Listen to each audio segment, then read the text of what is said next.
Edit 108. Krishna और कालिया नाग। ये कहानी यमुना नदी और उसमें रहने वाले विशाल विषैले नाग कालिया से जुड़ी है।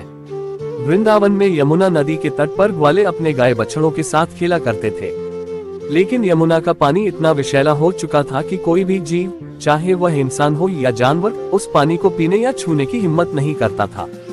इसका कारण था यमुना में रहने वाला कालिया नाम का एक विशालकाय नाग, जिसने अपने विष से पूरे पानी को जहरीला बना दिया था। कालिया के डर से यमुना के आसपास की हरियाली भी सूखने लगी थी। ग्वाले और उनके परिवार यमुना के इस हाल से बहुत दुखी थे, लेकिन कोई कुछ नहीं कर पाता था, क्योंकि कालिया को मारना असंभव सा लगता था। एक दिन जब कृष्ण और उनके मित्र ग्वाले खेल रहे थे, तो उनकी गेंद खेलते खेलते यमुना नदी में जा गिरी। कृष्ण के मित्रों ने उनसे कहा कि वे जाकर गेंद निकाल लाएं। सभी को पता था कि यमुना का पानी कितना खतरनाक है, लेकिन कृष्ण ने अपने मित्रों को आश्वस्त किया।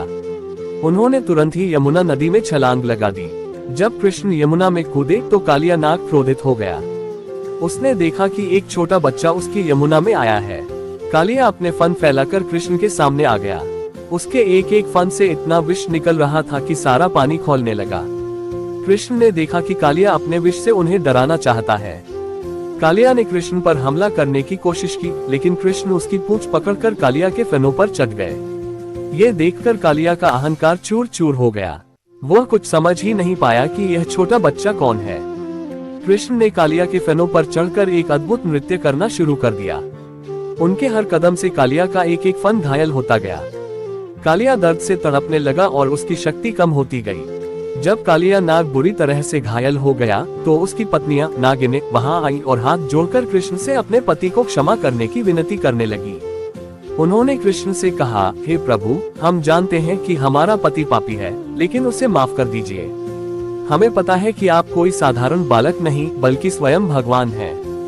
कृष्ण ने नागिनों की प्रार्थना सुनी। उन्होंने कालिया नाग को क्षमा कर दिया, लेकिन एक शर्त रखी। उन्होंने कालिया से कहा, तुमने अपनी बुरी हरकतों से पूरे वृंदावन के जीवन को संकट में डाल दिया है।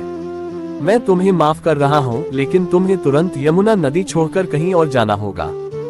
कालिया ने कृष्ण को वचन दिया कि वह कभी भी यमुना में वापस नहीं आएगा। कृष्ण ने उसे आशीर्वाद दिया और उसे समुद्र में जाने का आदेश दिया। कालिया ने कृष्ण के चरण चिन्ह अपने फनों पर धारण किए और यमुना नदी को छोड़कर समुद्र की ओर चला गया। इसके बाद यमुना का पानी फिर से स्वच्छ और शुद्ध हो गया और उसमें जीवन लौट आया। इस कहानी से यह संदेश मिलता है कि भगवान कृष्ण ने केवल अपने ग्वालों की ही नहीं, बल्कि प्रकृति और उसमें रहने वाले जीवों की भी रक्षा की। यह उनकी दया और शक्ति का प्रतीक है, जिससे उन्होंने एक विषैले जीव को भी सही मार्ग दिखाया।